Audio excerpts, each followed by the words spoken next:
Bawat bata ay kailangan daw ang kalinga ng kanilang ina.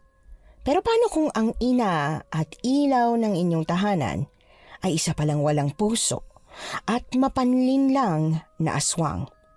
Hahanapin mo pa kaya ang kalinga niya o tatakbo ka na sa pinakamalayo mong pwedeng takbuhan? Ganyan po ang tema ng ating kwento ngayon. Pero bago ang lahat, kung bago ka pa lang dito sa channel, please like, subscribe, and hit the notification bell para updated kayo sa bawat kwentong ilalabas. May bago tayong storya 3 hanggang 4 na beses sa isang linggo. At ngayon, para sa tampok nating kwento. Hello? Mahal? Mahal, naririnig mo ba ako? Naririnig naman kita pero putol-putol choppy. Ang hina ng signal. Ha? Ano yun? Paulit nga at di ko masyado maintindihan Ayan, naririnig mo na ako? Mas malinaw na ba? Ayan, oo, mas malinaw na. Nasaan ka ba kanina at ang pangit ng signal mo? Ako tong nasa gitna ng kawalan pero parang ako yung mas may magandang signal kaysa sa'yo Sorry na, nasa ano ako nun Nasa? Nasa ano? Nasaan? Nasa smoking area? Noel naman napag-usapan na natin to, diba? Nangako ka na rin na ititigil mo na. Oo nga, mahal. Tinigil ko na nga. Tinigil na pero nasa smoking area ka. Kung di ka napatay ng paninigarilyo mo, gusto mo na second hand smoke naman ang dumali sa'yo? Ganun ba? Hindi. Okay, fine. Aamin na ako. Umisang stick lang ako. Toxic kasi ng duty ngayon Talo pa yung may nagpansit. Pero sige, oo na, hindi na. Ewan ko sa'yo. Tigil-tigilan mo na nga yung kakapangako mo sa akin ng ganyan. Di mo rin naman matutupad Galit ka na yan. Uy, huwag ka nang magalit. Baka nakakalimutan mong nasa Manila ako at ikaw, nandyan. Ang layo-layo mo. Hindi kita masusuyo, no? Kung ba't ba kasi tinanggap mo yung trabahong yan Alam mo naman kung bakit, diba? Kailangan ko ng trabaho. Hindi pwede nakatunga nga lang akong taghihintay na matawagan ng ospital dyan. Saglit lang naman to Ilang buwan lang. 1 year max. Pandagdag lang sa credentials ko. Naiintindihan mo naman, diba? Sabi mo naiintindihan mo ko. Oo, para sa future natin to at temporary lang naman. Pero wala pa ang isang araw na may miss na kita agad I miss you too. Tiis-tiis muna tayo sa ngayon, ha? Pag may long weekend naman, uuwi ako dyan Tas pag holiday at special occasions, sisiguraduhin ko na nandyan ako. Nasa San Carmen ka na ba? Nasa boarding house ka na? Kumusta? Okay naman ba? Wala pa. Hindi ko nga sigurado kung San Carmen na ba to ang traffic kasi. Hindi ko rin alam kung saan o kung kailan nag-start ang traffic na to. Nakatulog kasi ako. Ayun, nagising lang ako gawa ng tawag mo. Teka, baba ko muna to kakausapin ko yung konduktor. Okay, I love you. Mag-text ka agad pag nandiyan ka na Update mo ako. Pag hindi maganda yung kutob mo sa baryong yan, bumalik ka na lang agad dito. Akong bahala sa'yo. Kahit 1 taon ka pang bakante, kayang-kaya kitang sagutin. At ba't naman hindi ako magiging komportable sa bayang to, Aber? Huwag mo sabihin na hanggang ngayon pasirko-sirko pa rin yung utak mo sa idea na may aswang dito. Masisisi mo ba ako? Alam kong hindi ito yung tamang oras para tanungin ka. Pero bakit nga ba? Ba't nga ba, ano? Ba't kayo naniniwala ni Lola na totoong aswang? Na hanggang ngayon may mga aswang pa rin sa liblib na baryo? Ay teka, saka mo na ako sagutin. Palapit na yung konduktor Magtatanong na ako sa kanya. Malalim akong napabuntong hininga at bagaman naiinis gawa ng hindi na pala aabot ng San Carmen ang bus na sinasakyan ko at kailangan ko pang mag-tricycle papunta sa baryo ay hindi na ako nakipagtalo pa sa konduktor. Kunot noong tinanaw ko ang mahabang pila ng sasakyan sa harap. Nang makumpirma ko na may sapagong nga ang galawan at mas bibilis kung bababa na ako at maglalakad ay pinara ko na ang bus. Bit-bit ang maleta ay may panguusisa akong natigilan at dahan-dahang lumapit sa kumpulan ng nagkakagulong mga tao. Excuse me, Manong, ano pong nangyari? Aksidente po ba? Kaya traffic? Ano klaseng aksidente po? Hindi aksidente. Pero hindi ko rin alam kung ano ba talaga nangyari. Ang sabi-sabi, pinatay raw yung biktima. Pinakwak ang tiyan, tsaka kinalat yung mga lamang loob sa kabuuan nitong tulay. Inano po? Ala, bakit po kaya? May lead na ba yung mga pulis kung sino may gawa ng kahayupang to? Wala pa nga eh. Hindi rin makilala yung biktima kasi winasak pati yung muka. Ang malinaw lang sa mga oras na to, biktima siya ng pang-aabuso. Wala raw sa plot at hubad na nung nakita yan eh. Pigil hiningang binalikong tingin sa walang buhay na katawang natatakpan lang ng dahon ng saging. Habang tinatalunton ko ang mansa ng dugo sa kalsada na natuyo na, ay bigla na ring pumasok sa aking isip ang maaring kalagayan ng kanyang mukha at katawan na siyang naging dahilan upang tuluyan akong masindak at tayuan ng balahibo sa buo kong katawan. Bagong salta ka no? Galing Maynila? Kailangan mo ba na magmamaneho sa'yo? Papasang ka ba? Ako nang bahala at may tricycle naman ako. Doon ko pinarada sa bukana nitong tulay. O ano? Ay, tignan mo nga naman ang pagkakataon. Taga San Carmen ako eh. Saan ka ba ron? Bisita ka ba nino? Alam mo yung lugar namin maliit lang. Magkakakilala kaming lahat kaya siguradong alam ko kung kanino ka tutuloy. Ay, teka po, kukunin ko lang po yung pinagsulatan ko na address. Diyan po. Sa amin to eh. Ay, talaga po? Oo, asawa ko yung si Manilyn. Teka, hindi ba't sa linggo pa dapat ang dating mo? Biyernes lang ngayon, hindi ba? Mali yata ako ng alam. Hindi po. Tama kayo. Biyernes lang talaga ngayon. Naisip ko lang na agahan ng pagpunta rito para maayos ko na rin muna yung tutuluyan ko bago ako mag-start dun sa lying in ni Doktora Edina. Lying in ni Dr. Edina. Assistant ka niya? Parang ganun na nga po. Midwife po ako, kaya tulad niya pwedeng-pwede rin ako magpaanak. O siya, halika na. Ay, bagong lahat. Ako nga pala si Danilo. Pero Dado ang tawag ng lahat sa akin kaya yun na lang ang itawag mo. Iaabot ko na sana kay Dado ang palad ko para makipagkamay nang marinig ko ang pinag-uusapan ng dalawang babae na ilang hakbang lang ang layo sa amin. Bukod daw sa wakwak na katawan ng biktima na sinabit sa may tulay, nakita rin daw ang puso noon na nakatuhog sa stick at iniihaw na parang lechon. Gawa ng malikot kong imahinasyon, nakaramdam pa rin ako ng pagbalikwas ng sikmura, gawa ng nahagip ng tenga ko. Iya, ayos ka lang ba? Nabumot lang ka eh. Po?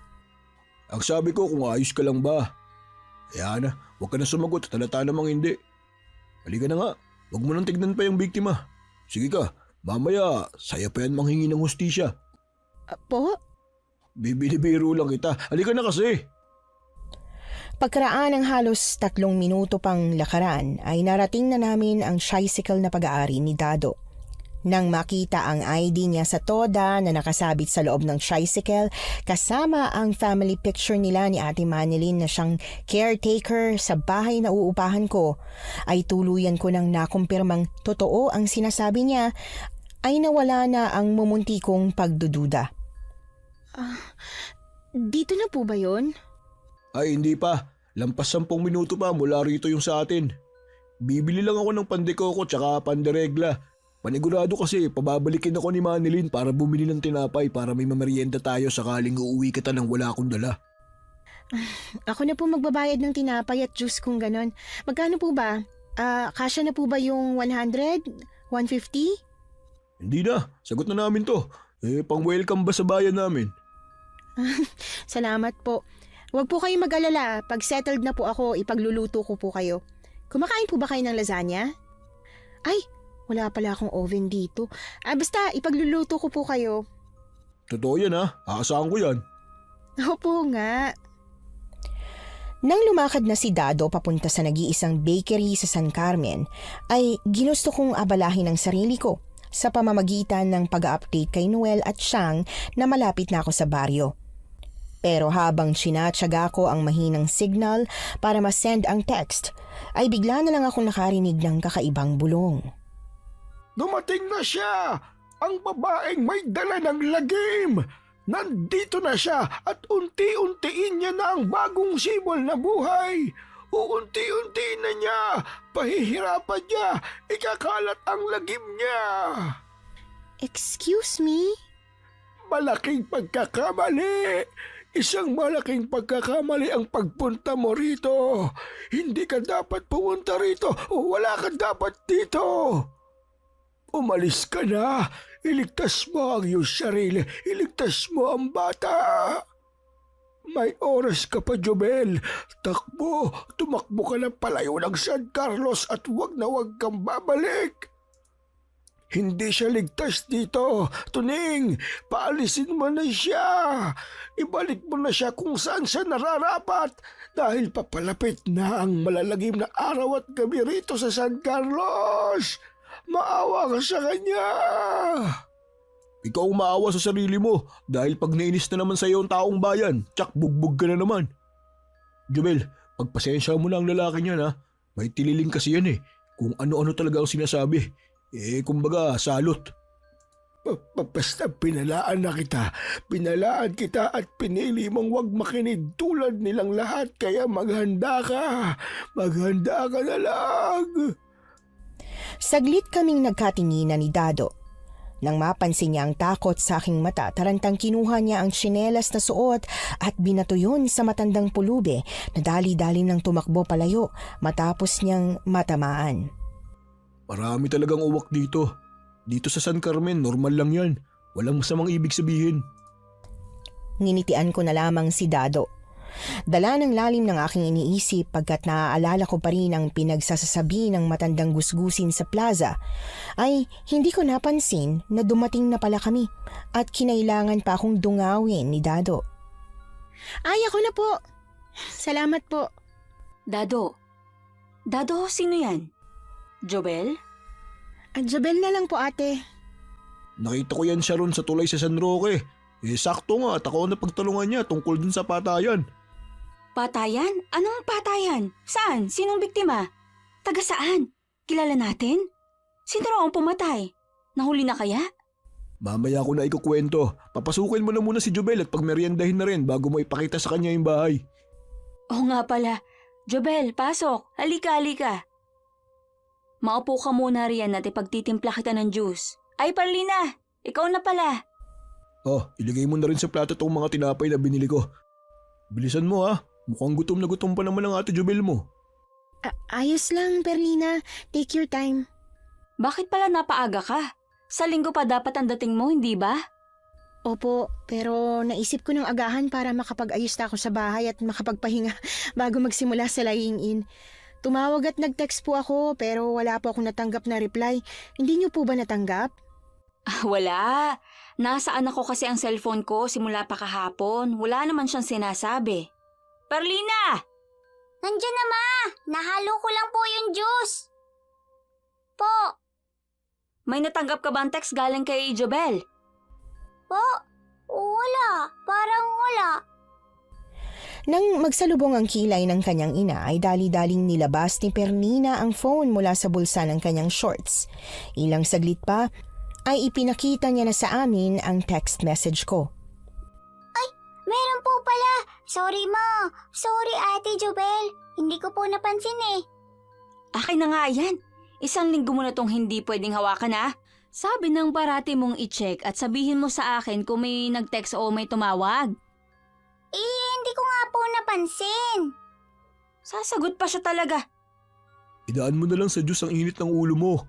Nakakaya naman kay Jobel. Kabago-bago niya lang sa Carmen kung ano-anong di magaganda na bumubungad sa kanya tas dadagdag pa tayo. Bakit, Jobel? May iba pa bang nangyari? Yung krimen na nakita mo sa may tulay. Minsan lang yun. Halos hindi yun nangyayari. Hindi lang talaga maganda ang timing mo. Pero sana, huwag kang matakot sa amin ha. Payapa at tahimik naman dito. Dado, anyari ba? Iniwan ko na muna yan si Jobel sa tricycle para bumili ng tinapay. Pagbalik ko, ayun, kung ano-anong kalokohan ang pinagsasabi sa kanya ni Mehmet. Ay, sus Maria. Huwag mong isipin yun, Jobel. Ganun talaga ang matandang yun. Puro babala. Pagbabanta. Isa naman sa babala niya hindi naman nangyayari. Ganun talaga yung matandang yun. Puro babala. Pagbabanta. Kahit isa naman sa mga babala niya hindi mangyayari. Sa susunod na lapitan ka, layuan mo na agad. Huwag mong pansinin. Pag in-entertain mo kasi yun, mas lalong kung ano-anong sasabihin niya. Ma, nauna na ako sa tinapay ah. Nagugutom na ako eh. Saka gagawa pa ako ng saranggola. Kay Ate Jubel mo yan. Ikaw ba yung galing sa mahabang biyahe at wala pang maayos na tanghalian, ha? Ayos lang. Sige, Perlina, kumuha ka na. Mauna ka na kumain. Yun, ayos! Salamat, Ate Jubel. Pag may kailangan ka, kasama o kahit ano pa yan, sabihan mo ako. Sagot kita. Ako rin naman yung parati mong makakasama rito eh. Okay, sabi mo yan ah. Pag may kailangan ako, ikaw agad ang una kong lalapitan. Bago tumakbo palabas si Perlina ay kumindat pa siya sa akin na ikinatawa ko na lang at ng kanyang mga magulang. Gaya ng napagkasundoan, nagmerienda muna kami ni na Ate Manilyn at saglit na kinilala ang isa't isa. At nang matapos ay saka pa lang nila ako dinala sa likod ng kanilang bahay kung nasaan ang mas maliit pang bahay na aking tutuluyan habang nandito ako sa San Carmen. Medyo nalinis ko naman na to. Pero kung medyo sensitive ang balat mo o may hika ka, tutulungan na lang kita na mas linisin pa to bukas. Mga anong oras ka ba nagigising? Anong oras pwede? Hindi na po, okay na. Ako na lang punta tapos ng iba pang lilinisin. Kaya ko naman na po eh. Wala nga lang linya ng tubig dito, di tulad dun sa Maynila. Pero wag ka mag-alala, si Perlina nang bahala mag-igib para sa'yo.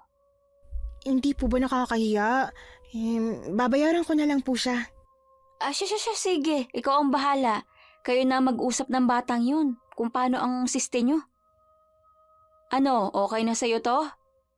Opo, okay na okay. Sulit yung renta, lalo na't halos kompleto na rin ang gamit oh. Yung foam nung kama manipis na. Kung ayos lang sa'yo kung ganon, yun na lang. Kung hindi naman at may budget ka, pwede kang bumili sa bayan. Doon sa pinanggalingan nyo ni Dado. May bilihan ng mga higaan doon. Ay, papakiramdaman ko na lang po muna yung foam na sinasabi nyo. Tapos kung pwede na, hindi na ako bibili. Pero kung hindi po komportable, saka po ako magpapasama kay Dado o di kaya kay Perlina. O siya, maiwan na kita. Ikaw nang bahala riyan ha. Pag may kailangan ka pa, pumunta ka lang sa bahay. Ilang segundo rin akong naiwang nakatayo sa maliit na sala ng lumang bahay. Hindi makapaniwala na sa susunod na buwan o taon ay ang 4 na sulok ng bahay na ito ang siyang magiging tahanan ko. Malayong malayo sa buhay na pinlano ko kasama ang lalaking akala kong makakasama ko na habang buhay pero hindi pa pala. Kaya mo to, Jubel. Kakayanin mo to. Hindi man malinaw kung bakit at anong rason pero sure na may dahilan ng Diyos kung bakit parang nagkakandaleche-leche ang lahat. Kapit lang, Jubel. Kapit lang, tsaka punas ng iba pang alikabok sa paligid. Gabing-gabi na nang matapos ako sa paglilinis sa maliit kong kwarto at pag-aayos ng aking gamit mula sa maleta papunta sa aparador at dahil init na init, sumagi sa isip kong maligo na muna. Bitbit ang tuwalya at lagayan ng sabon na dadalhin ko na rin sana sa CR. Saka ko lang naalala na communal nga pala ang CR at nasa labas yun ng bahay. Sumilip ako sa labas at nang makita na bukod sa ilaw sa posteng nakatayo malapit sa CR ay maliwanag din ang buwan, agad na nawala ang takot at kaba sa aking dibdib. Kaya walang kaproble-problema kung nagawa ang kagustuhan kong maligo. Dala na rin ng pagod sa biyahe at ilang oras na paglilinis ay agad na akong nakatulog pagkatapos. Tejubel! Gising ka na ba? Ate, gising na! Kunot noo akong nagising mula sa aking pagkakahimbing. Bago tumayo, chinek ko muna ang cellphone ko at nang makita ang date, pati na rin ang oras, ay saka pa lang ako nagmamadaling tumayo. Tagal mo namang magising, te. Tulog mantika ka? Ay, thank you. Kundi dahil sa'yo, mas tatanghaliin pa sana ako ng gising at malilate sa trabaho ko. Diyos ko, first day ko pa naman. Grabe, can you believe it? Parang kararating ko lang dito nung Biyernes, tas Lunes na agad. Ano pang pinagagawa ko nung Sabado at Linggo? Parang di ko na malaya ng 2 araw na yun. Nung Sabado, nagpasama ka sa bayan para bumili ng kutsyon at bagong gamit sa kusina. Tas nagdamo tayo. Maghapon kaya yun, kaya knock-out ka. Nakalimutan mo na agad? Ano ka, may short-term memory? Parang si Dory? Expression lang yung tanong ko, niliteral mo naman. Siyempre naalala ko pa yung mga ginawa natin nung weekend. Nagulat lang talaga ako sa bilis ng araw. O siya, maliligo muna ako. Dito ka lang? Pilit kong tinapos ang lahat ng kaartihan ko sa umaga sa loob lang ng 20 minutos. At dahil hindi naman uso sa San Carmen ang salitang traffic, sakto lang sa pagbubukas ng lying-in ang pagdating ko kahit na tinanghali na ako ng gising.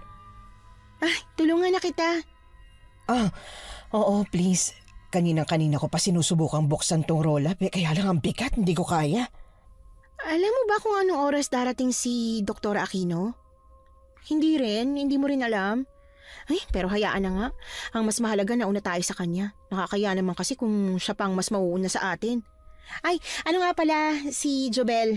Jobel pangalan ko, midwife. Ikaw, midwife ka rin ba dito? Bagong hire ka lang din ni Dr. Aquino? O matagal na kayo magkakilala? Ako si Dr. Aquino, Jobel. Nice one. Pero hindi funny ha.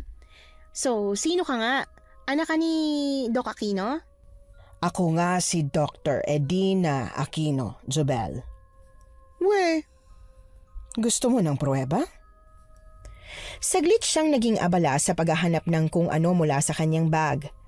Nang mahanap niya ang wallet, nilabas niya ang kanyang ID at laking gulat ko nang makumpirma na ang babaeng kaharap ko na tila mas bata pa nga ang itsura sa akin ay ang 45 years old at nag-iisang doktor nitong lying-in. Ano, naniniwala ka na? Sa takot na baka ma-offend ko siya pagkat ayaw ko talagang maniwala sa kanya kanina ay sunod-sunod akong napalunok. Habang iniisip ko kung paano ko hihingi ng tawad sa kanya ay umihip ang hangin at may pagkasabik na sininghot ni Doktora ang simoy nun. Ang sarap! Ang bango-bango. Po? Ang sabi ko, ang sarap at ang bango-bango. Nino? Ako? Nang simoy ng hangin, Jubel. Naamoy kita, oo, ang bango mo nga at parang manamis-namis pero sure ako na dahil yan sa suot mong pabango. Victoria's Secret? Vanilla Lace? Sa hangin pala. Akala ko kung ano na. Pero tama po kayo, Dok. Sariwang ang hangin dito at payapa. Maniwala man kayo o hindi, sobrang gustong-gusto kong hangin at kapayapaan ng Barrio Carmen. Ako rin, Jubel. Gustong-gusto ko rin sa Barrio Carmen. Kaya sana magtagal tayo rito, no? Sana nga po. Matumal ang unang linggo namin sa lying-in. Kahit na anong pamimigay namin ng flyers, maski isang buntis, ay walang napapadpad. At marahil yun din ang dahilan kung bakit tila biglang nag-iba ang timpla ng ugali ni Doktora Edina.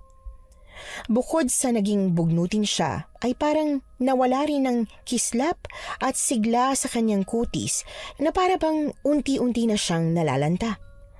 Naging palaisipan para sa akin ang mga pagbabago niyang yon. Ngunit kalaunan ay kinumbinsi ko na lang ang sarili ko na dala lang yon ng kanyang stress. Yun lang at wala nang iba pang hindi pangkaraniwang dahilan. Sana. Jubel? Hoy, Dok! Oh, bakit parang nakakita ka ng multo? Nagulat lang po ako. Bigla-bigla ka kasing sumusulpot eh. Ano po ba yon? May ihutos ka po sa akin? Naisip ko lang na kung hindi natin pupuntahan ng mga buntis, hindi tayo mapapalapit sa kanila at wala akong mapapala. Walang mapapala? I mean, hindi kikita itong clinic. Kung magpapatuloy ito, 2 buwan lang malulugi ang clinic. Kaya naisip ko na ngayong linggo, mag-ikot kaya tayo sa kabayan. Mag-alok ng libreng prenatal check-up nang mapalapit tayo sa mga buntis, hindi ba? At makuha ang tiwala nila. Ano sa tingin mo? Maganda nga po yung naisip mo, Dok.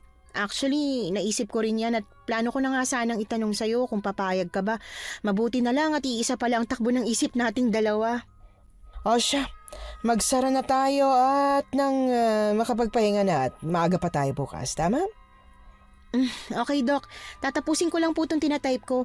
Pwede ka naman nang mauna umuwi. Ako na lang po magsasarado nitong clinic. O sige, basta huwag ka nang magpapagabi ha. Makita na lang tayo bukas. Opo, Dok. Kung hindi pa ako napasulyap sa relong suot ko, hindi ko pa mapapansin na 7:00 na ng gabi at inabot na ako ng dilim pagkat masyado na naman akong nawili sa aking ginagawa. Wala nang dumadaang tricycle sa baryo ng ganitong oras at dahil wala pa namang kalahating oras ang layo ng klinik sa inuupahan ko, ay hindi naging problema ang pag-uwi ko.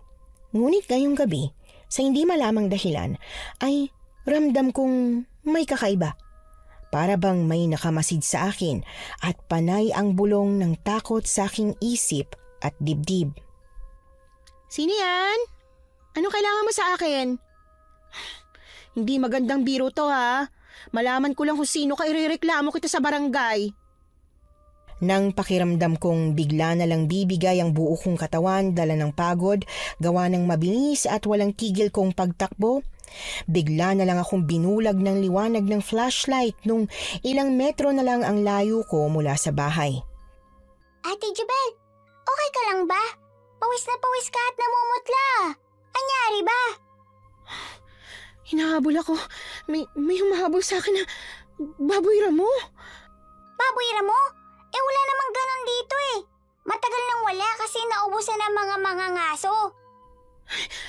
Meron nga, hinabol ako at parang gusto kong saktan.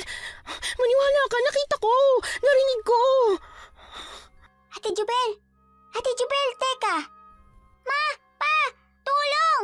Si Ate Jubel inimatay. Ang pagdating ni Dado at Ate Manilyn ang huli kong naaalala bago ko mawalan ng malay at nang magising naman ako. Ang una kong napansin ay ang natutulog na figura ni Perlina malapit sa aking kama. Perlina? Perlina, gising. Ate Jubel, gising ka na rin. Gising ka na rin sa wakas. Sa wakas? Opo, sa wakas. Isang buong araw kang tulog eh. Sabi ni Dr. Edina, malnourished ka raw at na-overfatigue. Na underweight ka rin. Hindi ko talaga naiintindihan ng mga yun pero sabi ni Mama, napabayaan mo raw ang sarili mo. Totoo ba yon? Teka, galing dito si Doc? Opo. Di ba magbahay-bahay dapat kayo para sa libreng check-up ng mga buntis? Hala, oo nga. Anong oras na ba? Gabi na ate. Pero okay na. Natuloy pa rin naman yung paglilibot ni Doc. Inupahan niya si na Mama na samahan siya pagkatapos kanyang tingnan kaninang umaga. Nagluto pala si Mama ng sopas. Initin ko lang ah. Diyan ka lang. Habang pinakikiramdaman ko ang aking sarili, napansin kong bahagyang nakaangat ang aking t-shirt. Nang ibaba ko na yon ay saka ko lang napansin ang natuyong marka ng kung anong likido sa may bandang tiyan ko. Dala ng kuryosidad, hinaplos ko yon at ang mansya na itim na bagay na yon ay mabilis na dumikit sa aking daliri. Nang maamoy ko ang nakakasulasok nitong baho na parabang humahalukay sa aking tiyan, ay dali-dali akong tumakbo palabas ng bahay upang doon sumuka. Ate, ano nangyari sa'yo?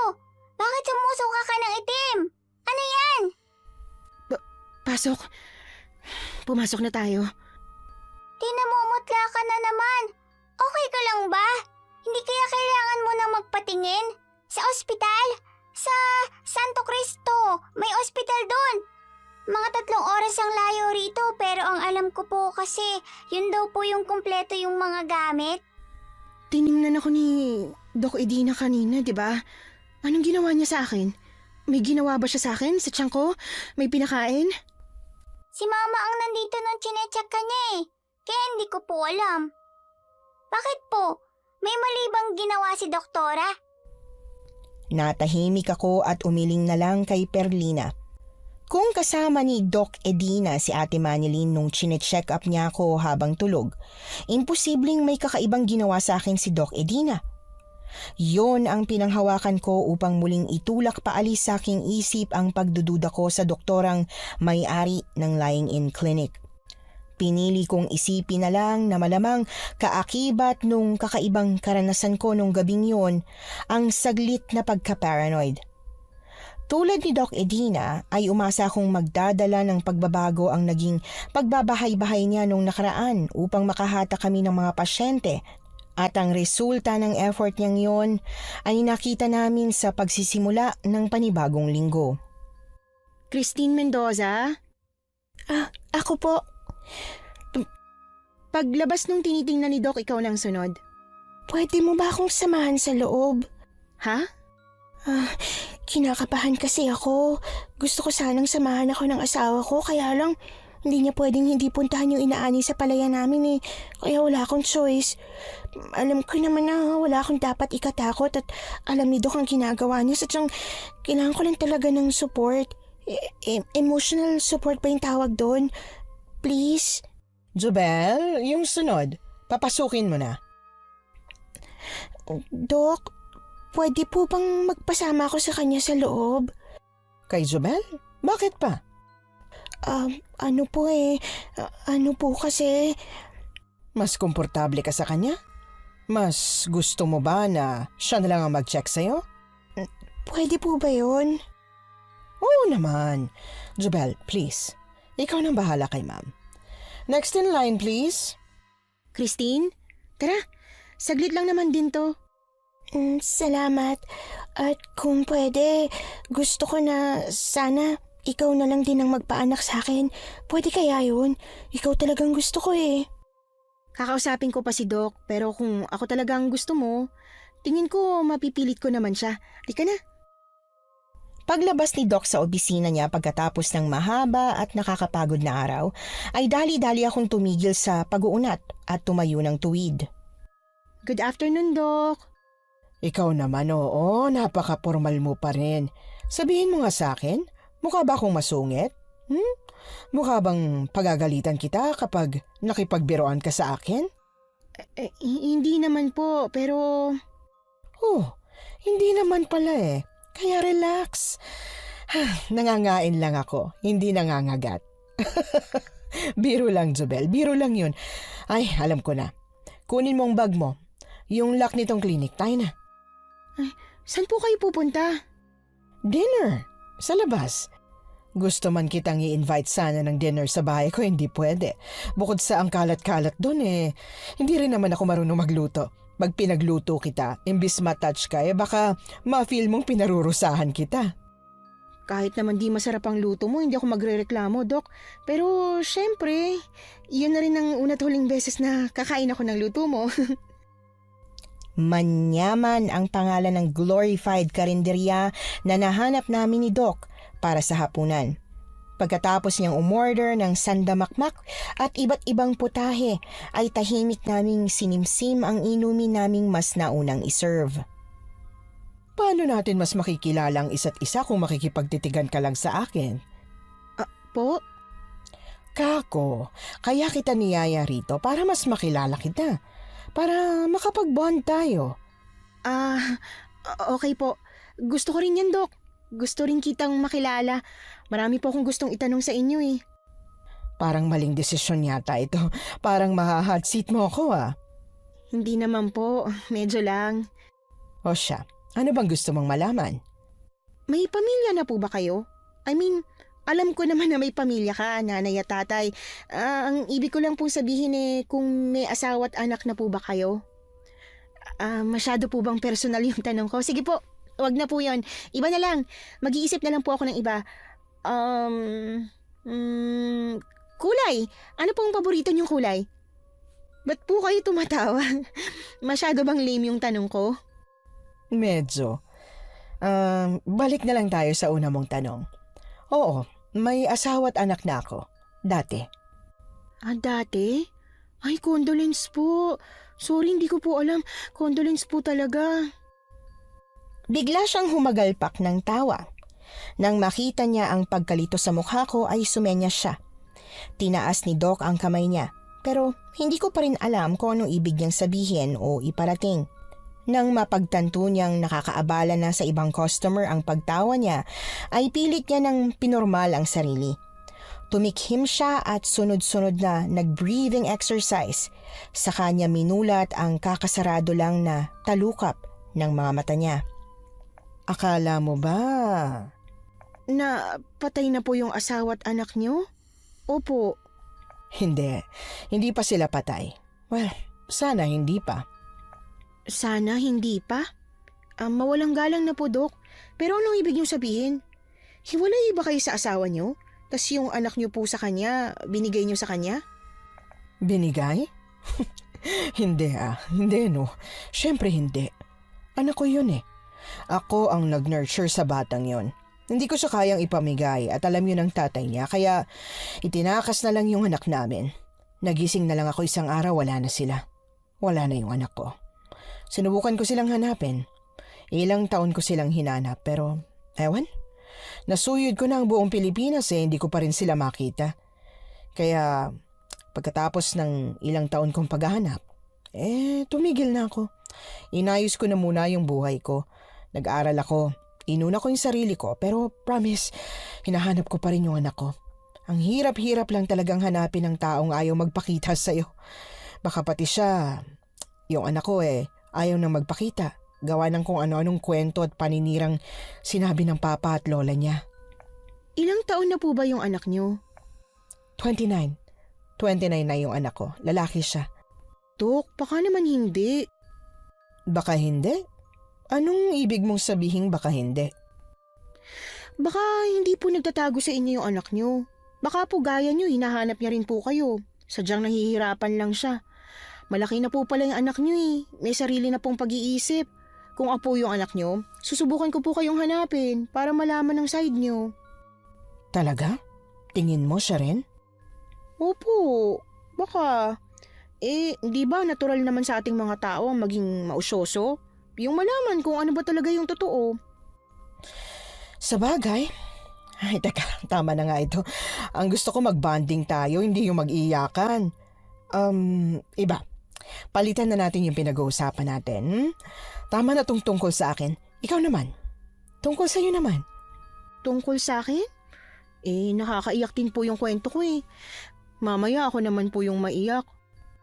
Ano ba yan? Puro nakakaiyak naman pala tong kwento ng buhay natin. Hindi pang dinner, kundi pang inuman pala. Sa bar dapat tayo pumunta, hindi sa karinderya. Nagbabar po kayo, Dok? Well, nung kabataan ko, ngayong may edad na ako, hindi na pwede. Sumasakit na ang ulo ko. Ay, meron po akong isi-share tungkol sa akin na hindi masyado nakakaiyak. Sure ka bang hindi? Baka akala mo lang, tas nakakaiyak naman pala talaga. Engaged na po ako. Oh, talaga? Hindi nga. Nasaan ang singsing mo? Taas noo kong ipinakita kay Doc Edina ang engagement ring kong nakapendant lang sa kwintas ko na parati kong suot. Mas nilapit niya ang mukha niya sa leeg ko. Nung una, parang gusto niya lang makita yung engagement ring, pero bigla siyang naging balisa at distracted. Pilit niya yung nilabanan at tila mas umukay lang siya nung tumuwid na ako ng upo at binalik ang dating distansya sa pagitan namin. Hindi malaki yung bato ng singsing, hindi rin yung totoong diamante, pero ayos lang. Ang importante sa akin, mahal na mahal ko po yung lalaking pakakasalan ko at sobrang excited na ako magkaroon ng pamilya kasama siya. Nabanggit ko na po sa'yo na ulila na ako, diba? Tas only child lang din. Bukod sa pangarap kong maging midwife na na-achieve ko naman, yung magkaroon ng malaking pamilyang isa rin sa pinakapangarap ko. Mga 5 anak. Nung nalaman nga ni Chang na gusto ko may 5 kaming anak ng fiancé ko, napailing na lang siya. Sayang daw yung pinag-aralan ko ng ilang taon. Magiging housewife lang din naman pala ako. Pero nag-usap na kami ni Noel. Sobrang pagtutulungan namin yung pamilya namin para hindi masasayang yung pinag-aralan ko. Para kahit na may bahay niya na ako, pwede pa rin ako magtrabaho. Dok? Dok, ayos ka lang ba? Sobrang nadaldalan ka na sa akin, no? Sorry. Ay, ito na po pala yung pagkain in-order natin, mukhang sobrang masasarap. Kain na po tayo? Ano palang pangalan ng fiancé mo, Jobel? Noel po. Bakit po, Dok? Apelido. Ano apelido niya? Vasquez po. Sigurado ka? Po? Ang sabi ko, sigurado ka bang Noel Vasquez ang fiancé mo at hindi Noel Lagdameo? Opo, sigurado po ako, Dok. I mean, no offense meant, pero mukha po ba akong magpapakasal sa isang lalaki na hindi ko alam kung ano apelido? Tsaka, bakit niyo po natanong? Teka, wag niyo pong sabihin na Noel din ang pangalan ng anak ninyo. Oo, Noel din ang pinangalan ko sa kanya. Pero Hindi naman sila magkaapelyido kaya imposibleng yung mapapangasawa mo ang anak ko na matagal ko nang hinahanap. Parang gano'n na nga po. Tsaka po si Noel kasi, hindi naman hiwalay ang parents eh. Ang totoo niyan, sabay nga pong namatay sa aksidente yung parents niya. Nung nakaraang taon lang din po, kaka-death anniversary lang nila tito bago po ako magpunta dito. Ganun ba? Pero imagine kung yung fiancé ko po talaga yung Noel na anak niyo, no? Pag nagkataon, sobrang nakaka-amaze yun. Parang doon natin mapapatunayan na kahit ang lapad-lapad ng mundo, pag tama na yung panahon ay magtatagpo at magtatagpo kayo kung sino mang kailangan yung makatagpo. Kaya nga, ang lakas ng kabog ng dibdib ko. Kinabahan ako. Akala ko talaga eh. Pero, siya, kain na. Kumain na tayo't gumagabi na rin. Oo nga, Dok.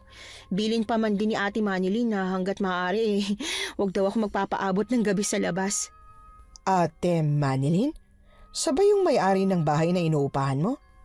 Caretaker po ng bahay, tas parang pamilya ko na rin po dito. Bakit daw? Alam mo, nasabihan na rin ako ng mga kapitbahay ko na huwag din akong papaabot ng dilim sa labas eh. Nung tinanong ko naman kung bakit, wala rin naman silang sinabi. Eh yung Ate Manilyn mo ba? Sabi niya lang medyo delikado na raw pag gabi. Delikado? Delikado dahil sa... Delikado gawa ng... Gawa ng nasa liblib na baryo tayo, Dok. Oh, ano naman kung nasa liblib na baryo tayo? Ano bang meron sa mga liblib na baryo? Duwende, lamang lupa, engkanto, aswang, mga ganun. Aswang? Naniniwala ka doon? Hindi ba't bata lang ang naniniwala sa ganon? Dati hindi, pero nung napunta ako rito, ngayon, parang medyo. May ilang karanasan na rin kasi ako na hindi ko maipaliwanag ng maayos eh. Ewan ko po kung maniniwala kayo pero nung isang beses na ginabi ako sa klinik, hinabol ako ng baboy ramo. Mukha siyang baboy ramo talaga, pero pakiramdam ko, hindi yung simpleng baboy ramo lang eh. Talaga? Ano yun sa tingin mo? Aswang? Ewan, pero sana hindi. Nakakatakot naman kung aswang yun, di ba? Kawawa yung mga taga rito. Kawawa tayo. Oo nga. Lalo na yung mga pasyente natin. Kawawa sila. Po? Kasi 'di ba, mahilig daw ang aswang sa buntis. 'Yon ang gustong-gusto nila. Kumbaga, espesyal na putahe. Dok naman eh. Oh, bakit? Ikaw ang nagsimula ng topic na to ha, hindi ako. Tama na nga po. Kumain na lang tayo. Natatakot na ako. Kasabay ng paggaan ng loob ko kay Doc Edina, ay unti-unti na rin naming nakuha ang tiwala ng mga buntis sa Barrio Carmen. Matapos namin silang makapalagayan ng loob, ay umasa akong magiging maayos ng lahat hanggang sa nagising na lang ako sa balitang nawawala ang isa sa mga pasyente namin sa lying-in. Ang akala ko isang beses lang mangyayari yon, ngunit nasundan ito ng nasundan hanggang sa napuno ng takot at iba't ibang haka-haka ang buong bayan gawa ng misteryosong pagkawala ng mga buntis sa tahimik at liblib na baryo ng San Carmen. Ha? Mahal, teka, hindi kita marinig eh. Nasa tricycle pa kasi ako pero malapit na ako sa lying-in. Teka, dito na. Nandito na ako, magbabayad na lang ako. Manong, dito na lang po ako, salamat po. Bayad ko po pala, thank you po. Mahal? Hello? Oh, ano yun? Ano yung sinasabi mo kanina? Sige na, ulitin mo na please, huwag ka na mainis. Ha? Hindi naman eh. Hindi ka dyan, naririnig ko yung paghinga mo, ang bigat. Ganyan ko kaya pag naiinis ka. Ayaw mo kasing makinig sa akin. Bumalik ka na ng Manila. Hindi ako mapalagay na nandyan ka gawa ng mga kwento mo eh. Araw-araw akong natatakot na baka may mangyari sa'yo. Mahal, nag-iingat naman ako eh. Promise, sobrang nag-iingat talaga ako. Tsaka pag umalis ako na basta-basta, kawawa naman si Doc Edina, tsaka yung mga pasyente ko. Jobel?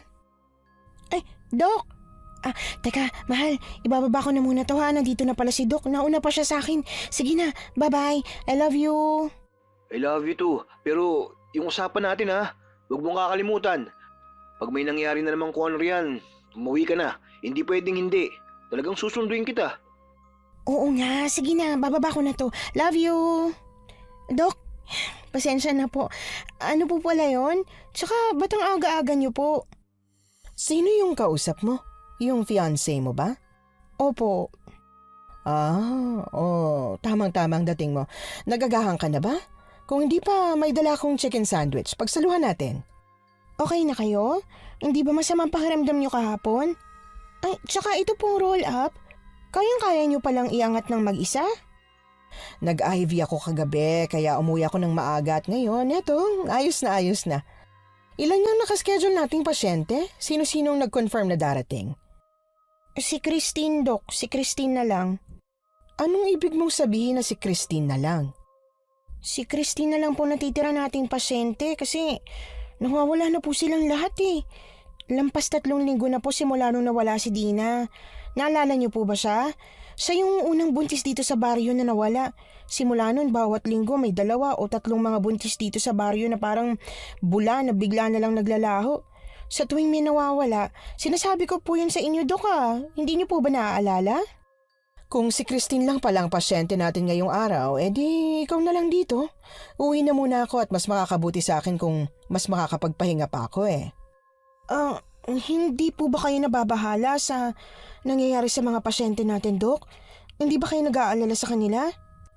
Bakit parang wala lang sa inyong nangyayari dito? Hindi ba kayo nangangamba? O natatakot? Bakit ako matatakot? Saan ako matatakot? Isa kung sino man gumagawa ng mga krimeng to. Krimen? Anong krimen ang pinagsasasabi mo, Jobel? Wala pa namang nakikitang kahit na ano, hindi ba? Walang katawan. Walang kahit na anong... Pero nawawala sila, Dok. Nawawala sila, Dina. At wala makapagsabi kung nasan sila. Kahit na walang katawan, ang pagkawala ng mga buntis na yun, sapat na para makonsider ang nangyayaring to sa baryo bilang isang krimen. Isang malaking krimen, Dok. Hindi ba at ang asawa na rin ni Dina ang nagsabi na lumaya si Dina kasi nakikipaghiwalay na sa kanya si Dina pagkatapos niyang mahuli ang asawa niyang nambababae? Jobel, nawawala si Dina at hindi mahanap ng kahit na sino dahil ayaw niyang magpahanap. Isa pa, doktor ako at midwife ka. Hindi natin problema ang bagay na ito, hindi sakop ng trabaho natin. Dok, uulitin ko lang. Wala na tayong pasyente. Si Christine na lang at pagkapanganak niya, nga na rin tayo. Sabihin na nga natin na kaya hindi mahanap si Dina dahil galit siya at ayaw magpahanap. Pero yung ibang nawawalang buntis, hindi naman sila naglayas. Nasaan sila? Sandali nga, Jobel. Bakit ang tunog ng mga sinasabi mo ay parang pinagsususpetsahan mo ko? Tingin mo, may alam ako sa nangyayari? Nagawa ko ito? May tumatawag sa'yo. Hindi mo ba sasagutin yan, Jobel? Baka importante. Napalapit ka sa mga pasyente natin and trust me, naiintindihan ko ang frustration mo. But Jobel, you are barking at the wrong tree. Hindi mo dapat sa akin binubunto ng galit at takot mo. Kung ganito lang din, edi huwag ka nang magtrabaho sa akin. Hindi ko kailangan ng kasamang pagdududahan ako. Diyos ko, para naman tayong sira. Mas mabuti yata kung bukas na lang tayo magkita. Isarado mo na lang muna itong clinic at nang makapagpalamig tayo, saka tayo mag-usap. Paano si Christine? I-text mo at sabihan na hindi muna tayo magbubukas ngayon. Mahina at kung minsan wala pang signal sa kanila kaya pupuntahan ko na lang siya. Kung yan ang gusto mo, ikaw ang bahala. Kahit naman pigilan kita at sabihin ko sa'yo na pwedeng hindi mo na gawin yan, hindi ka pa rin susunod. Basta mag-iingat ka. Pag uwi mo galing kina Christine, tawagan mo ako para alam kong ligtas ka o di kaya i-text kung mahinang signal sa inyo. Maniwala ka man o hindi, sa loob ng 1 buwan na magkasama tayo sa trabaho, napamahal na rin ako sa'yo. Parang kapatid na rin kita, Jobel. At sa dami ng sabi mo nga pangyayari dito sa San Carmen na hindi natin basta-basta may papaliwanag. Ang gusto ko, masigurong hindi ka parang bulang mawawala katulad ni Nadina. Kayo rin po, Dok. Mag-ingat din po kayo po uwi at i-text niyo po ako ha pag nasa bahay na po kayo. Muli akong sumulyap sa lying-in nang makailang hakbang na ako palayo ron. Agad nang umiti si Doc Edina at kumaway bago siya bumaling sa roll-up upang hilahin na yon pababa. Nang makitang kinakandado na ni Doktora ang roll-up, ay saka ko lang dire-diretsong pinagpatuloy ang paglalakad paalis ng lying-in. Pagkatapos ng mahigit kalahating oras na biyahe sa tricycle at kalahating oras na paakyat sa matarik na paanan ng bundok kung saan nakatira sina Christine, ay narating ko na rin sa wakas ang mumunti nilang kubo na minsan ko na rin napuntahan. Tao po? Tao po? Christine? Christine, si Jobel to. Ay, Ma'am Jobel, kayo po pala. Naparito po kayo. May problema po ba? Si Christine, nasaan ang asawa mo? Kararating ko lang galing sa taniman at sarado pa tong bahay pag uwi ko. Kaya nasa bayan pa yung panigurado. Bakit? May naiwan ho ba siya sa lying-in? Ako na lang ang magbibigay sa kanya pagdating. Ano ba yun? Pumunta na si Christine sa lying-in? Opo, pagtapos namin mananghalian. Dumiretso na si Christine sa lying-in. Hindi niyo ba siya nakita? Hindi kayo nagpang-abot? Hindi ko nakita si Christine sa lying-in. Pumunta nga ako dito para sabihin sa kanyang wag nang tumuloy kasi sarado yung lying-in ngayong araw dahil masama pa rin daw yung pakiramdam ni Doc. Baka na malengke. Baka dumaan yun sa palengke para bilan ng gamit ng panganay namin. Nag-abot kasi ako ng pera para sa gamit ni baby bago siya umalis. Baka parating na rin yun o di kaya naglalakad na paakyat dito. Baka natatagalan lang siya dahil marami siyang nabili at buhat. Sasalubungin ko na lang siya sa baba at kung wala pa ay doon na lang natin tayin. Tara na ma'am, sabay ka na sa akin pababa. Isa-isang nagsidapo ang uwak sa bakuran ni na Christine hanggang sa nasakop na nila ang paligid sa loob lang ng ilang minuto. Saglit kaming nagkatinginan ni Rodolfo. Parehas na kinabahan na parabang alam namin na hindi kami pwedeng mag-aksaya pa ng oras at kailangan na naming mahanap si Christine sa lalong madaling panahon. Nagpunta kami sa lying-in, ngunit sarado yon at walang bakas ni Christine. Maging ang palengke na inasahan naming lugar kung saan siya pwedeng makita ay wala at biguring kaming mahanap siya. Lumipas ang gabi at nagsimula ang bagong araw, ngunit maski anino ni Christine ay hindi namin nahanap. Kuya Rodolfo, mawalang galang na po't pasensya na po sa itatanong ko. Yung mga pulis po ang nagpapatanong nito pero balisa ka raw at halos di makausap eh. Ha? Tanong? Anong tanong? Anong gusto nilang itanong sa akin? Kung sigurado ka raw ba na wala kayong pinag-awayang mag-asawa, isipin mo ng maigi kuya. Baka mamaya may naipon daw na tampo si Christine kaya ano... Kaya ano? Kaya nagliyas siya? Sasabihin niyo rin ba sa akin na tulad ni Dina at iba pang buntis na nawawala sa bayan, na nagliyas lang din ng asawa ko? Nagpapalamig lang siya ng ulo? Nagpapababa ng galit at babalik din pag okay na? Kailangan ko lang siya antayin? Mabuti sana kung ganun lang. Hindi. Hindi lumayas ang asawa ko, Jubel. Nawawala si Christina at kung hindi nila halugugin ang bawat sulok ng San Carmen, ay baka matulad na ako sa iba pang lalaki rito na nawala ng asawa. Kuya, please. Sorry, hindi po ako naghahanap ng away. Naiintindihan ko po yung frustration nyo, pero hindi naman ako o ang mga pulis ang kalaban nyo eh. At ginagawa naman po nila lahat, kaya sana habaan nyo rin po ang pasensya nyo. Baka ano po, baka may dinaanan lang talaga si Christine o di kaya napasarap ng tambay sa kung saan. Kung asawa mo o kahit sino sa pamilya mo ang nawala, na parang bula, magagawa mo pa kayang habaan ng pasensya mo, Jubel? Hindi ka kaya mabaliw din na gaya ko? Saka ginagawa ang lahat? Parang hindi naman. Kasi kung ginagawa nilang lahat, edi sana, maski sa nawawalang buntis sa bayan natin, hinahanap na nila. Buhay man o patay, sana mahanap nila. Agad kong pinunasan ng luha kong bumagsak sa aking pisngi. Ngunit kahit na anong pagtuyo ko ron ay napapalitan lang ito ng napapalitan. At nagawa ko lang pigilan ng tuluyan ang aking pag-iyak nang kalabitin ako ni Perlina matapos kong talikuran si Kuya Rodolfo. Ano yun? Ate Jubel, kailangan nating umuwi. Lulubog na po kasi ang araw at dahil sa mga nangyayari nitong mga nakaraang linggo, pinramis ako ni Mama na uuwi ako bago magdilim. Tara na po.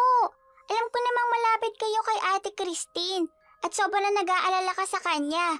Pero wala naman tayong magagawa sa mga oras na to kundi ang panatilihing ligtas ang sarili natin sa pamamagitan ng di pagpapaabot ng dilim sa labas. Sige, sasabay na ako sa iyo ng uwi. Magsasabi lang ako kay Rodolfo na mauna na ako at bukas na lang babalik. Sige te, hihintayin na lang kita rito. Sa muling pagbaba ng tingin ko kay Perlina ay saka ko lang napansin ang maliit na botelyang nakapendant sa kwintas na suot niya at dala ng kuryosidad ay walang paalam ko yung hinawakan. Ano yan? Holy water? Ito? Hindi ko sure kung ano ba laman nito eh. Galing to kay Mang Mehmet. Yung may tililing na nanakot sa'yo sa may plaza nung bagong dating ka. Pinilit niya ako isuot to para paprotektahan daw ako nito sa mga kadaliman. Puro kalokohan, di ba? Teka nga, atuubarin ko na. Nakalimutan kong suot ko pa pala to. Wag! What? Oo, wag. Wala namang mawawala sa'yo kung isusuot mo lang yan, diba? Opo, wala nga. O sige, rito na lang to. Si Mang Mehmet, nasan siya? Bakit? Gusto niyo rin po ba ng ganito? Manghihingi na rin ba kayo ng protection sa kanya? Kailangan ko siya makausap. Nung bagong dating ako sa San Carmen, may babala siya eh. Pinaalis niya ako ng bayang to dahil malapit na raw ang madidilim na araw nitong baryo. Ang sabi ng papa mo, may sira raw sa ulo si Mang Mehmet kaya hindi dapat siya pagkatiwalaan pero... Pero ilang linggo lang pagdating mo rito ay nagsimula na ang misteryong pagkawala ng mga buntis. At mula noon, parang binalot na ng malalagim na araw ang San Carmen. Tingin mo, alam ni Mang Mehmet kung ano talaga nangyayari sa San Carmen at sa mga nawawalang buntis? Hindi ko alam, pero sana may sagot siya. Kung papakinggan lang natin siya, baka may makuha tayong kahit na anong pwedeng lumutas sa mga nangyayari ngayon, diba? Sa plaza! Sa ilalim ng lumang slides, may lumang tent doon. Doon nakatira si Mang Mehmet. At sure ako na doon natin siya mahanap, ate. Halika na! Tara na! Sa pagmamadali namin ni Perlina na makapunta kay Mang Mehmet para makausap siya, ay hindi na ako nakapagpaalam ng maayos kay Rodolfo at pinili kong sa text na lang yun gawin. Pagdating sa plaza, agad na napawi ang kakarampot naming pag-asa ni Perlina na baka makuhaan na namin ng sagot ang kababalaghang nangyayari sa Barrio San Carmen nang abandonadong tent na lang ni Mang Mehmet ang aming naabutan. Ayon na rin sa mga tindera sa paligid ng plaza ay matagal na raw mula nung makita nila si Mang Mehmet. Sa pagkawala ni Mang Mehmet, mas lalong hindi ko na alam kung ano pa ba ang pwede kong gawin maliban sa lisanin na lang din ang lugar na ito para sa sarili kong kaligtasan. Oh, bakit parang ang konti yata ng kain mo ngayon? Di mo ba nagustuhan ng laing na niluto ko? Ano, paghahanda ba kita ng ibang putahe? Hindi po. Hindi na po kailangan. Busog na po kasi ako, pero masarap po yung ulam. Nagustuhan ko po. Kung hindi dahil sa pagkain, anong iniisip mo? Si Christine? Yung mga nawawala niyong pasyente?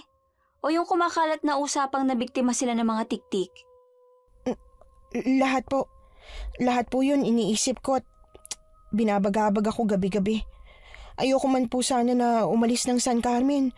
Wala pa rin po tayong nakukuhang sagot sa mga nangyayaring to. Pero ate, parang yung pag-alis sa baryong to na lang ang pwede kong gawin eh. Para protektahan ang sarili ko bago pa mas bumigat ang toll nito sa mental health ko. Aalis ka, ate! Iiwan mo kami? Psst, Perlina, hindi mo ba nakikitang problemado ng ate Jubil mo at bigat na? Huwag mo nang konsensyahin pa. Hindi ko naman po siya kinokonsensya eh. Nagtatanong lang ako. Pero ate, di mo naman ako kakalimutan, di ba? Pwede naman tayo mag-text at magtawagan. Oo naman. Hindi ko kayo makakalimutan. Magte-text at tatawag ako sa inyo. Susubukan ko rin na bumisita sa inyo kahit isang beses sa isang taon. Para ko na rin kaya kayong pamilya. Kailan mo balak umalis? Ako mag-aatid sa iyo sa terminal sa San Nicolas. This week din po. This week agad? Bakit ang bilis-bilis naman? Alam na rin po kasi ni Chang ko ang nangyayari dito eh. At nag-aalala na po siya. May sakit kasi yun sa puso. At para hindi na siya mapasama pa dala ng pag-aalala, Susundin ko na lang po ang kagustuhan niya na umuwi ako ng Manila sa lalong madaling panahon. Kahit na gusto ko pa sana maghintay ng balita tungkol kina Christine. Sundin mo na lang ang gusto ng tita mo, Jubel. Pag may balita kina Christine o sa kahit na sinong pasyente nyo nawawala sisiguraduhin kong ipaabot namin sa iyo kaagad. Salamat, Dado. O siya, magsigayin na tayo. Kinabukasan, agad ko nang sinimulan ang aking pag-aal sa balutan. At dahil konti lang naman ang gamit na kailangan kong dalhin pabalik ng Manila, ay natapos ko na rin yon bago pa magtanghalian. Pagkatapos mag-empake, ay tinawagan ko na si Doc Edina upang magpaalam. Cannot be reached ang number niya, kaya pinili kong i-text na lang siya. At nang wala pa rin akong matanggap na kahit ano mula sa doktorang araw-araw namang nagre-reply sa akin, ay nagpasya na akong bisitahin siya sa kanyang tinutuluyan upang personal na makapagpaalam sa kanya at ma-check na rin kung ayos lang siya pagkat ilang araw na rin namin siyang hindi nakikita. Malalim at paulit-ulit akong bumuntong hininga. At kahit na anong gawin kong pilit na pagwawaksi ng takot mula sa aking isip na hindi ko alam kung ba't bigla ko na lang naramdaman, hindi ko yun magawang isang tabi. Sa ikatlong paghakbang ko papunta sa trail na tingin ko'y maghahatid sa akin sa kung saan nakatira si Doktora, ay tuluyan na akong natigilan at napatingin sa nagdidilim na kalangitan. Perlina? Saan ka galing? Anong ginagawa mo rito? Kailangan na nating umalis dito! Kailangan nating umalis dito! Aswang siya! Aswang siya, Ate Jubel! Aswang siya! Hindi na ako nagtanong pa kay Perlina at ginawa na lang ang gusto niya. Agad kong hinawakan ang kamay niya at tumakbo ng pagkabilis-bilis kasabay niya. Hindi kami tumigil hanggang sa marating namin ang plaza at sakto nung bigla siyang nadapa ay ang pagtigil naman ni Dado sa aming harapan. Sakay! Sakay! Bilis! Pinakamabilis! Baka maabutan niya tayo! Hindi niya tayo pwedeng maabutan dahil sa Ate Jubel na isusunod ni Aling Edina! Ano? Anong ibig mong sabihin ako nang isusunod ni Edina? Perlina, hindi kita maintindihan. Ayan na siya! Nasundan niya na tayo! Perlina! Aswang si Doktora Edina! Siya ang nambiktima sa mga nawawalang buntis. Pinapatay at kinakain niya ang mga sanggol na nasa sinapupunan ni na Ate Christine at ng iba pang nawawala. Ha? Paano mo naman nalaman? At bakit ka ba napunta doon? Hindi ba ang sabi si Mang Mehmet lang ang maaaring makasagot sa mga katanungan natin? Kaya sinubukan ko siyang hanapin at habang hinahanap ko siya, bigla ko nakasalubong si Doc Edina. Nung kumulo lang isa botilyang suot ko, kinutuban na ako, kaya mas lalo ko pa siyang sinundan. Nakita ko, ate! Nakita ko kung paano niya hinugot ang bata mula kay Ate Christine at kung paano niya kinain... At ano, Perlina? At ikaw na ang isusunod niya bago niya lisanin ang baryo namin. Ako? Bakit? Paano? Bakit niya ako isusunod hindi naman... Buntis ka, ate! Hindi si Ate Christine ang kahuli-huli ang buntis sa baryo Carmen. Kung hindi, ikaw ang susunod. Isang beses pa ulit humampas ang malapad at malakas na pakpak ni Edina sa tricycle na lulan namin. At sa pangatlong beses na inatake niya kami, ay tuluyan ng tumaob ang sinasakyan namin.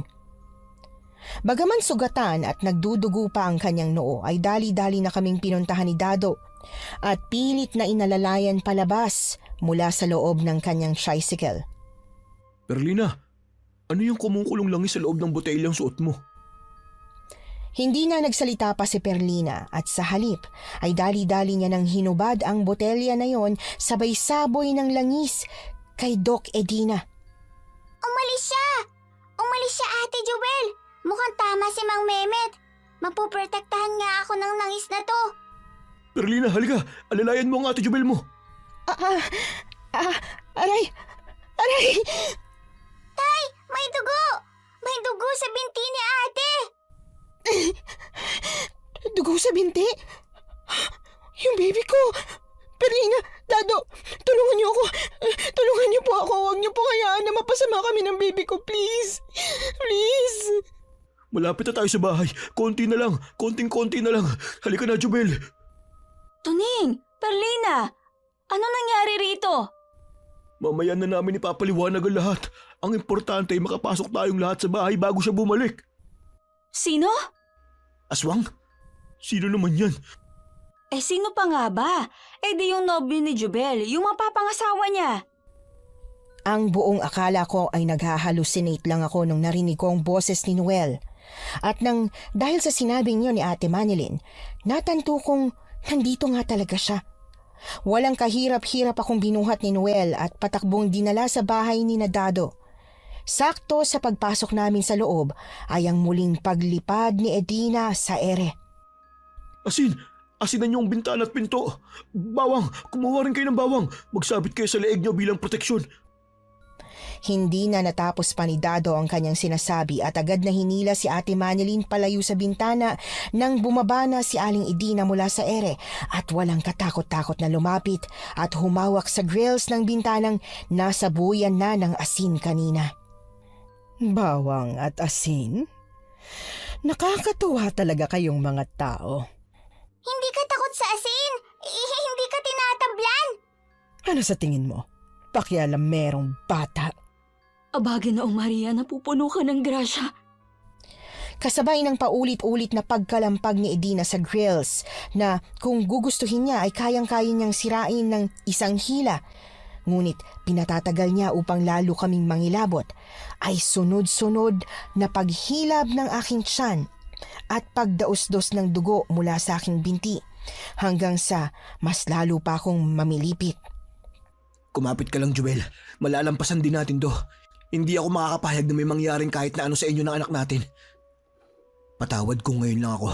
Babawi ako, mahal. Hindi ko ahayaan na may mangyari kahit na ano sa inyo ng anak natin. At paano mo naman gagawin yun? Hindi mo ba nakita? Hindi siya tinatablan ng asin. Maski ang manghina, hindi. Ang tanging nakasakit lang sa kanya kanina, yung langis na nakuha ni Perlina mula kay Mang Mehmet. Langis? Anong langis yun? Nasaan na? Meron pa ba? Nasa akin pa yung botilya pero naubos na kuya.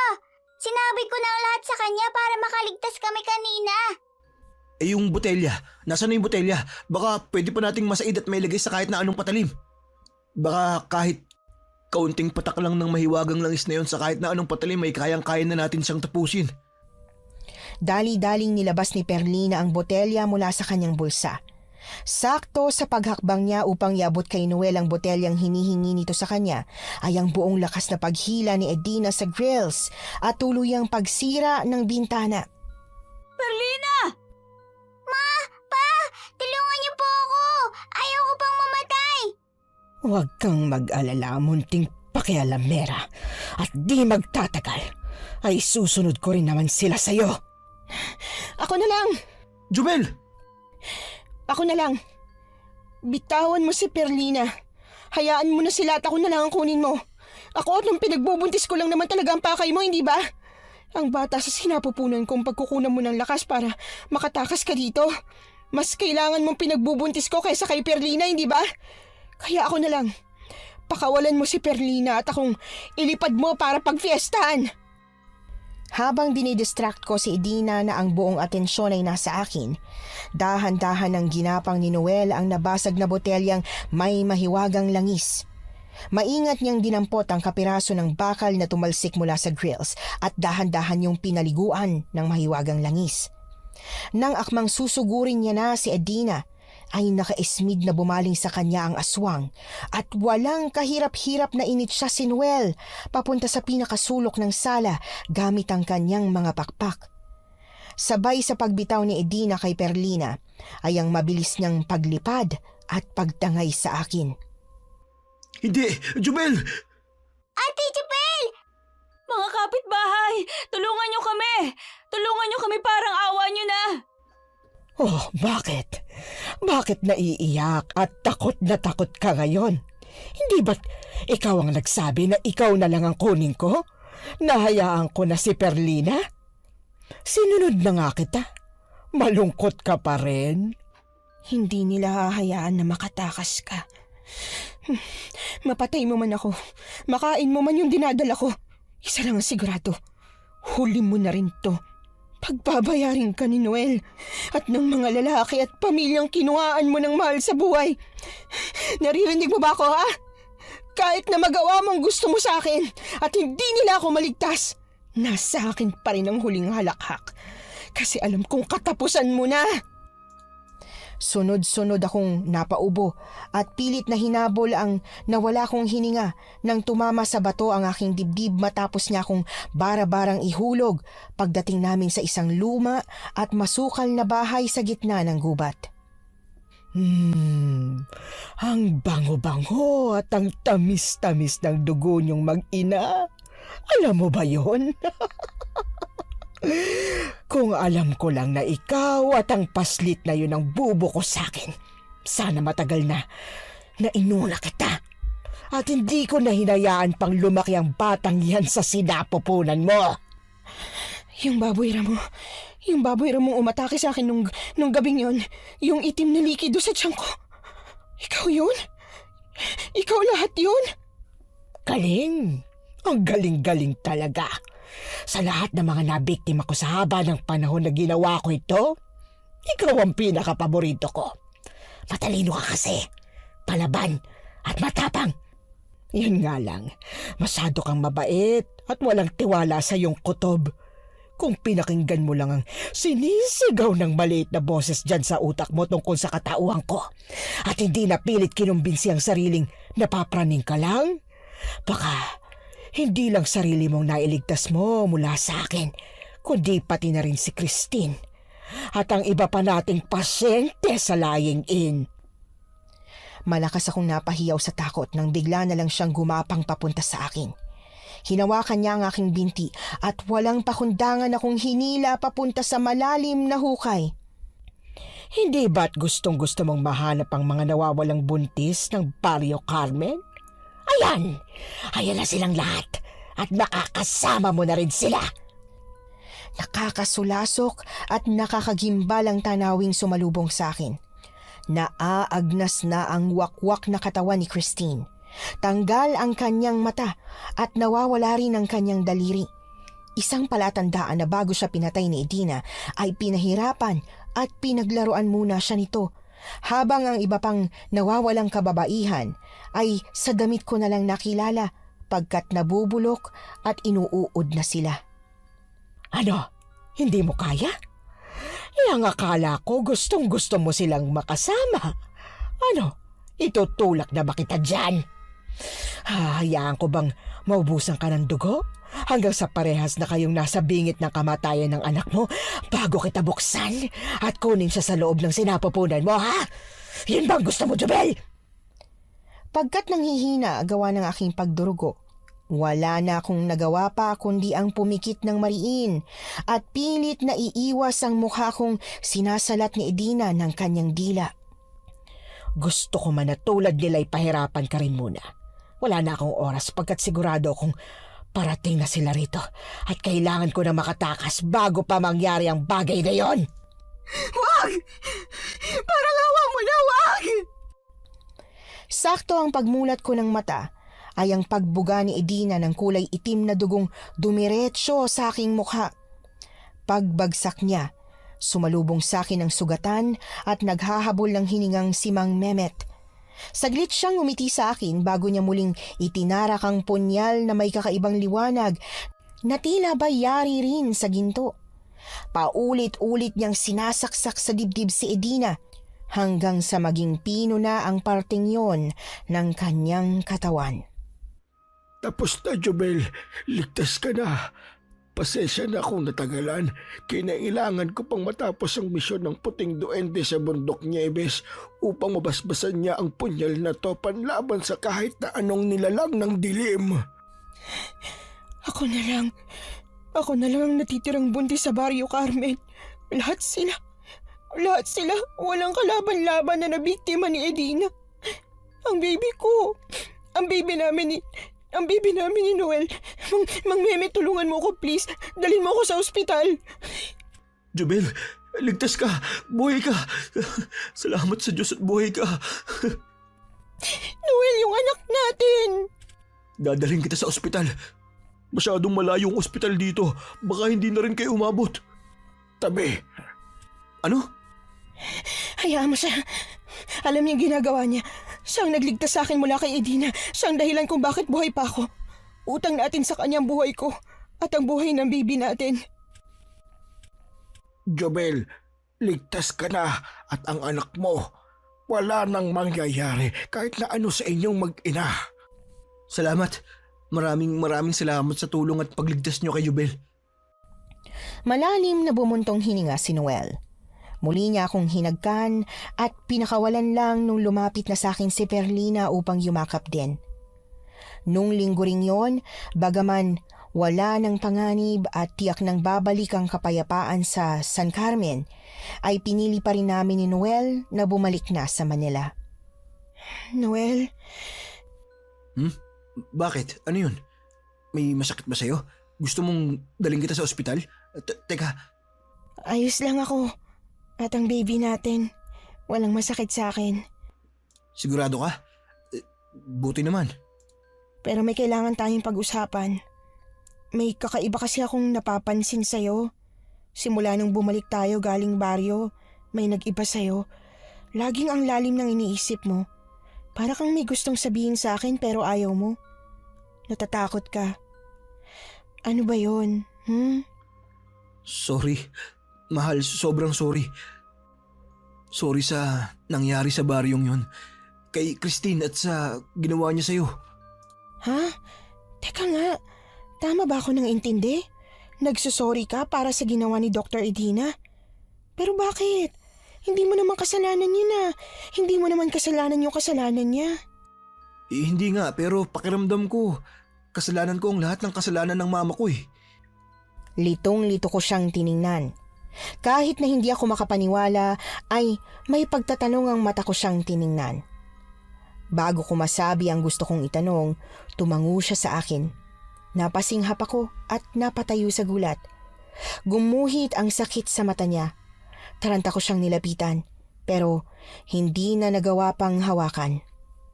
Noel, seryoso ka ba? Noel, hindi magandang biro to ah. Pagtapos ng nangyari doon, tingin mo ba kaya ko pang gawing biro lahat ng nangyari? Siyempre, Jubel, hindi. Sana nga nagbibiro lang ako pero hindi talaga. Pagdating ko rito, tinignan ko agad yung nag-iisang picture ni Mama na naitabi ko at siya ngayon. Si Mama yung aswang doon sa baryo. Mama ko yung muntik nang bumiktima sa atin. Mabuti na lang at hindi niya ako nakilala kasi kung nakilala niya ako baka mas lalong... Aswang ka rin, Noel? Ito ba yung deepest, darkest secret na sinasabi mo sa akin na hindi mo alam kung paano sasabihin? May lahi akong aswang gawa ni Mama pero hindi ako gaya niya. Hindi ako kumakain ng tao. Hindi ako nananakit. Promise, malayong-malayo ako sa kanya. Ibang-iba. Maniwala ka, Jubel. Ngayong alam mo na, maiintindihan ko kung aayaw ka na sa akin. Hindi. Siyempre hindi. Hindi ako aayaw sa'yo dahil ang anak ka ng aswang. Ikaw na nga may sabi, di ba? Hindi ka katulad ng mama mo. At alam ko yun. Ramdam ko yun. Mahal, sorry. Nagulat lang naman ako sa nalaman ko pero hindi naman talaga ako takot sa'yo eh. Hindi ako takot na nalaman kong anak ka ng aswang at biyanan ko pala yung nanggulong aswang dun sa baryo. Jubel, hindi. Hindi mo binan ng aswang na yun. Siya lang yung nagluwal sa akin. Pero kahit na kailan, hindi ko siya tinuring na ina. Kasi masama siya. Buti na lang talaga tinakas ako ni Papa. Na lumayo kami at nagpalit ng apelyido kasi kung hindi, baka naging tulad din ako nung halimaw na yun. Tama na, mahal. Wala kang kasalanan. Hindi ikaw ang mama mo at tapos na. Tapos na ang lahat, kaya kalimutan na lang natin to. Kailangan natin tong kalimutan lalo na't magkakaroon na rin tayo ng sarili nating pamilya. Sarilit normal na pamilya? Oo, sarili at normal na pamilya. Pagkaraan ng ilang buwan at halos taon pang ang pagbabantay, kung may kakaiba ba sa anak namin ni Noel na 1/4 na aswang, napalagi na rin kami nung makumpirma namin sa isang bantog na albularyang nakausap namin sa Sagada na hindi raw magiging ganap na aswang ang anak namin gawa ng mas lamang ang dugong tao niya. May iilan lang kakaiba sa unikaihan namin tulad ng matalas ang pang-amoy niya at maging ang kanyang pandinig. Pero yun na yun. Mabait po sa lahat ng may buhay ang anak namin ni Noel at palagay ko'y yon ang kinailangan ni Noel para maibaon niya at malimutan na ang bahagi ng kanyang pagkatao na hindi na namin pinaalam pa sa anak namin o sa kahit na sino pa. Sa ngayon po ay payapa na kaming pamilya at hindi na namin naging problema ang pagkakaroon ng lahing aswang ng aking mag-ama. Nagustuhan niyo po ba ang ating kwento ngayong araw? Kung oo ang sagot at hindi mo pa nagagawa, aba, subscribe na! Click the notification bell ha, para updated ka sa tuwing maglalabas kami ng bagong kwento. Click like at mag-iwan na rin ng comment. Masayang-masaya ako tuwing nagbabasa ng messages mula sa inyo. At kung may sarili kayong karanasan na gusto nyong ibahagi sa amin, email lang sa missanhorrorstories@gmail.com. Dire-diretso lang, missanhorrorstories@gmail.com. Malay nyo, sa susunod, yung kwento na ninyo ang binabasa namin para sa ating mga tagapakinig.